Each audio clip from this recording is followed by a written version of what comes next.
Man, these things are fun. Hey guys, Jeremy at Werx here again today.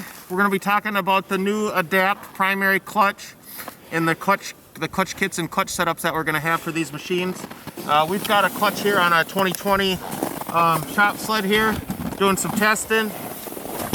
As you can see, we got the new ADAPT clutch here. It's got our Werx adjustable weights in it, our H5 alloy primary spring, and then in the secondary we're running our compound radius helix and our H5 alloy secondary spring. Thing's an absolute missile. Throttle response is on point with the adjustable weights. Today it's, yesterday it was like 10 below, today it's like 10 above. Didn't really see the need to change there. When we get into spring and stuff gets, warm, wet, heavy, sticky snow, guys be able to make easy adjustments on the fly here with the set screw. We'll show you that in the video.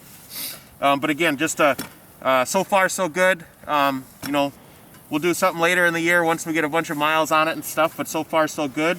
Feeling good. This setup here obviously has our stage 2 kit on it. So we'll be releasing that stage 2 clutch kit here later this week. But yeah, things are working awesome. You guys are gonna love it. And see you out in the snow.